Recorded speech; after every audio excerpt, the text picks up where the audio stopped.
Okay. So like a big Ryder moving truck. So she called me one day and I wasn't doing anything. I was like a month out. I still had money saved up from when I was in. And she called, she was like, hey, our trucker's out. You could do it with just a regular license. Do you mind filling in? So I filled in and I ended up just working there. Like it started as temporary and then the guy offered me a full-time job.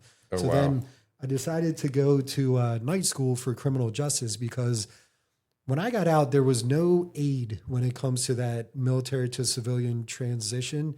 Like now the VA has a lot of stuff. There's a lot of nonprofits that help with that. When I came out, it was just like, all right, thanks for your service. Adios. Yeah. And you're just kind of left with this silence. And like, at first I talked with a lot of my friends that I was in with and like I kind of kept relationships open through like MySpace. I'm dating myself. But there was a lot of silence. My friends up here noticed a difference in me. My humor was a lot darker. I was drinking a lot more. I just had a different view on things than I did prior. Yeah. So like I didn't have that relationship with them. So I decided that I missed the brotherhood of ethos that I had when I was in. So I was like, maybe I should be a cop. That kind of seems like the equivalency. So I started going to night school for criminal justice while driving this truck during the day. And about 8 months into it, I always try to like seek counsel before making a big decision. So about 8 months into school, I sat down with a state trooper, told him what my goals were, 5-year, 10-year. And he was like, you don't want to be a state trooper. He was like, they first could send you up to Erie, then to Pittsburgh. And then you really don't get to pick until you're like little senior enlisted. Oh, they tell you where you're living. As a state trooper, yeah. It's like, Oh, we need wow. people out here. You're there for 3 years. Oh, we need people here. Like that could happen.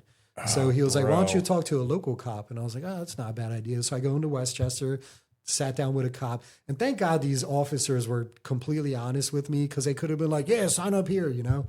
This guy, I told him my 5-year, 10-year plan, and he was like, you don't want to be a local cop. He was like, if I would want someone to be honest with me if I was asking them. He was like, my job sucked for like the first like 6 to 8 years. You're not making any money. If that red light goes out on Christmas Eve, you're standing at that intersection directing traffic. He's like, I've missed so much of my kids' stuff. He's like, and you want to have a family. He's like, you don't want to be a cop. And I was like, appreciate your honesty. But now I'm like what? That was the path I'm on. So I went to my truck driver job and I told him, I was like, listen, I need to put in my 2 weeks. I need to figure out like what I'm doing with my life. And he was like, whoa. He's like, you got the gift of gab and you already know the product. He's like, why don't you try sales? He was like, you could make a lot more money, blah, blah, blah. And I was like, all right, I'll try that until I figured something else out. Yeah. Dude, being in sales, I recommend that just like I recommend joining the military. It changes you because it makes you look inside yourself.